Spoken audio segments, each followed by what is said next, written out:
Bonjour à tous. Aujourd'hui, nous nous retrouvons pour faire un petit peu de géométrie ensemble. J'espère que comme moi, tu as découpé tes formes géométriques. Voici les miennes, elles sont toutes disposées devant nous.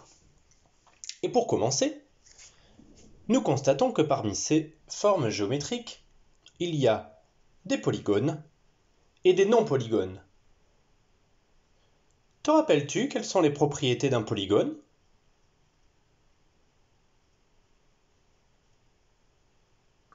Un polygone est une figure géométrique fermée et dont les côtés ont été tracés à la règle.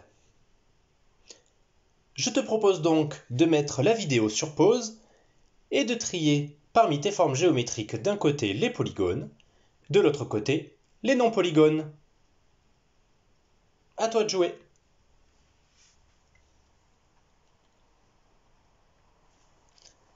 Maintenant que tu as trié tes polygones, corrigeons ensemble. Nous pouvons voir que toutes les figures étaient fermées. La différence va donc se faire sur celles dont les côtés n'ont pas été tracés à la règle. Il y en a deux. Le cercle et la forme ovale ici. Je vais donc les réunir.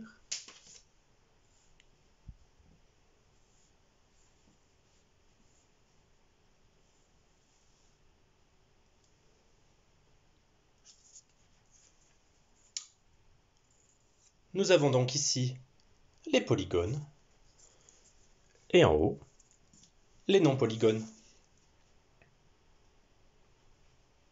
Très bien, nous n'allons travailler qu'avec les polygones. Je retire donc mes deux figures qui ne sont pas des polygones.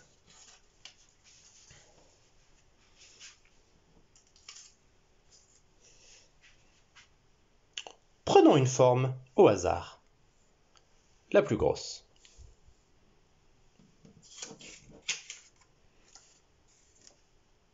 Nous allons travailler le vocabulaire. Sur ce polygone, nous allons pouvoir retrouver des côtés. Ce sont les traits qui forment la figure. Et des sommets. Ce sont les pointes, là où deux côtés se rejoignent. Sur cette figure, nous avons donc 1, 2, 3, 4 côtés et 1, 2, 3, 4 sommets. Cette figure est appelée un quadrilatère car elle a 4 côtés. Ici, nous avons également une figure, mais celle-ci n'a pas le même nombre de côtés ni de sommets. Comptons. 1, 2, 3 côtés. 1, 2, 3 sommets. Je vais donc former une autre catégorie. Tu sais comment ceci s'appelle ? Effectivement, ce sont les triangles. La famille des triangles à 3 côtés. Je te laisse un instant pour finir de trier tes figures. D'un côté, les quadrilatères, qui ont 4 côtés, et de l'autre côté, les triangles, qui ont 3 côtés.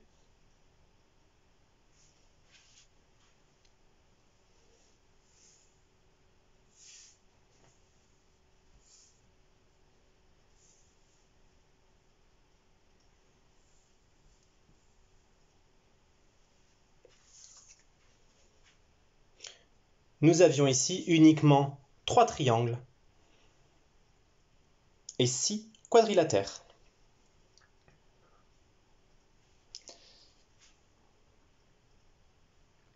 Maintenant, tu vas pouvoir mettre la vidéo sur pause et effectuer un nouveau tri. Attention, je vais te demander de séparer les quadrilatères en 2 familles et également de séparer les triangles en 2 familles.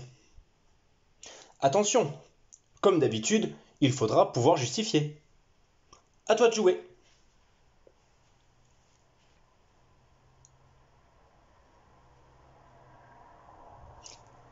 Très bien, maintenant que tu as trié tes figures, nous allons corriger ensemble. Commençons par les quadrilatères. Parmi les quadrilatères, nous allons séparer deux familles.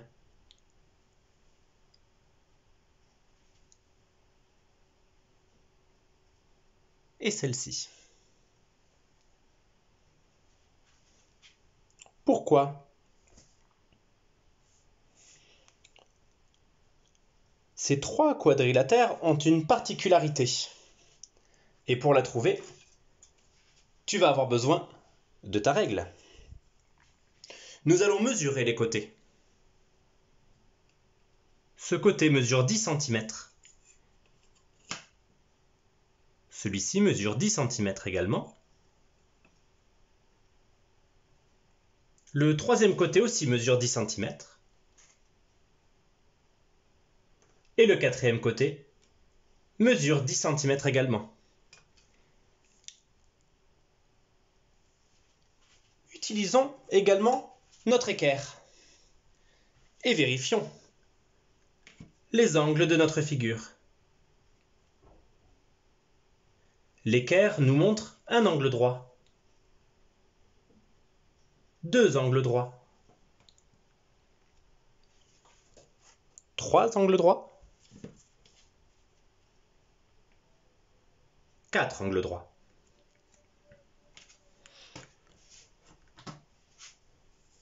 Oui, tu le sais, ces figures à quatre côtés, dont les quatre côtés ont la même longueur, s'appellent des carrés. Tu sauras désormais que les carrés possèdent également quatre angles droits. Vérifions les propriétés de ces figures-ci. Avec notre équerre, nous remarquons que tout comme pour les carrés, ces quadrilatères possèdent quatre angles droits. La différence est bel et bien visible. Effectivement, les quatre côtés n'ont pas la même longueur, mais seulement les deux côtés face à face. Ce côté mesure 12 cm, le côté qui est en face mesure 12 cm. Ce côté mesure 3 cm. Le côté qui est en face mesure également 3 cm.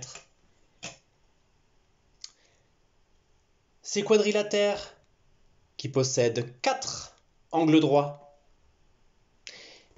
et des côtés qui n'ont pas tous la même longueur, seulement les côtés opposés, les côtés qui se font face. Tu le sais, ces quadrilatères s'appellent des rectangles. Passons à nos triangles. Un indice. Pour trier nos triangles, nous allons avoir besoin de l'équerre.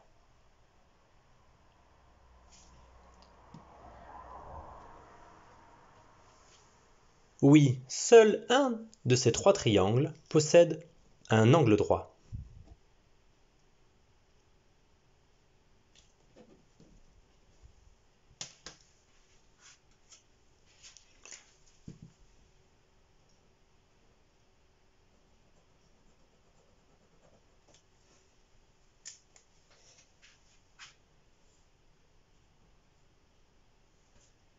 Ce triangle qui possède un angle droit est appelé triangle rectangle.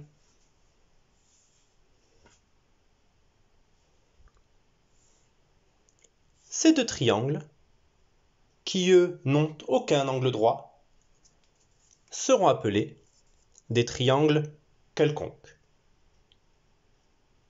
car leur seule propriété est d'être un triangle et d'avoir donc trois côtés ainsi que trois sommets.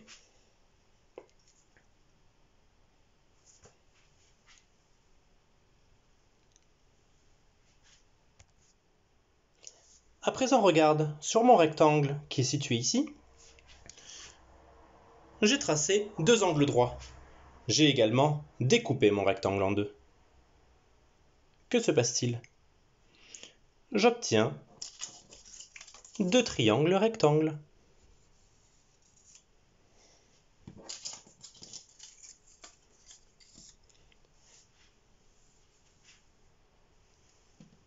Effectivement, les triangles rectangles, lorsqu'ils sont assemblés, forment un rectangle.